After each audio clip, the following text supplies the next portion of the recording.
everyone, it's Nicole with Just the Tip Tuesday from Practice Cindy.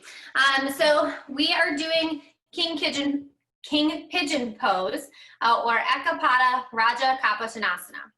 So this posture is a pretty serious yoga posture. So my biggest tip for this pose is to do it when you're warmed up. So you either want to have like a little bit of a practice beforehand. You can do some rounds of sun salutation C. You're going to really want to focus on stretching through the thighs, the fronts of the thighs, and the chest and the shoulders. This is a bit of a back bend too, so anything to warm up so that you're ready to open up through the heart, okay? So biggest tip is to be warmed up when you do this posture, okay? So I have some props to help us get into this, and that's a block and a strap. So I'll show you how we can use those in order to access this King Pigeon pose, okay? So, since it's King Pigeon, we start in Pigeon. So I'm gonna come to Pigeon pose on my right.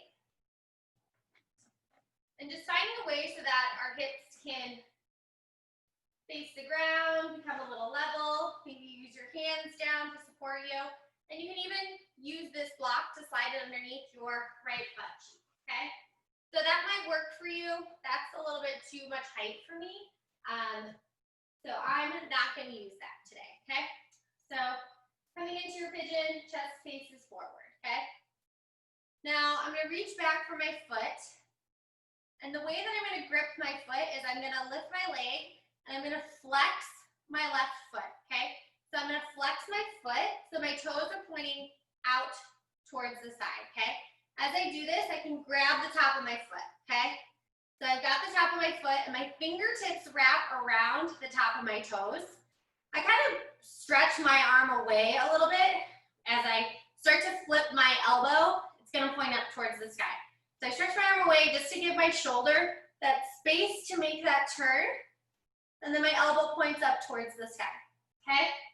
So if you feel comfortable and you can balance here, you can take that right hand and you can reach it up overhead to grab. So you can see that it's a heart opener, it's a back bend, okay? So you want to think about continuing to lift your torso out of your hips. So you might kind of use that block next to you to feel that lifting sensation so you're not dropping down, okay? So that can be a good way to kind of prep into what you want to invoke in your King Pigeon, okay? So, how can we use our strap to help us? Because shoulder mobility and making that turn of the shoulder can be a challenge. So, like I said, you do want to warm up before you come into this pose. Those tricep stretches like this are a great option before you get into this posture, okay? So, I'm going to come to the other side to show you how to use it with a strap. This would be my less flexible side. So you're going to take your strap and you're just going to bring your foot, wrap the strap around your foot. So I made a little loop at the end of my strap so that I can hang it on to my foot. So you might want to do that as well, okay? So then I just guide it behind me, but still keep my strap close at hand, okay? So this helps eliminate how much rotation is going on in your shoulder, okay? So reach back, you grab the strap, and then you just kind of lift the leg up, okay? So now you don't have as close of a bind from your hand to your foot, so you have a little bit more mobility for the shoulder, so you can reach it up overhead, okay? So once you feel comfortable, maybe the other hand can come to grab it, and then maybe you'll work on walking your hands towards your foot. And then notice if you dump into the belly and then lift up. So torso lifts out of the hips, chest is lifting, and maybe that other hand never comes up. Maybe it just kind of stays on the ground for support, and then you drop your head back.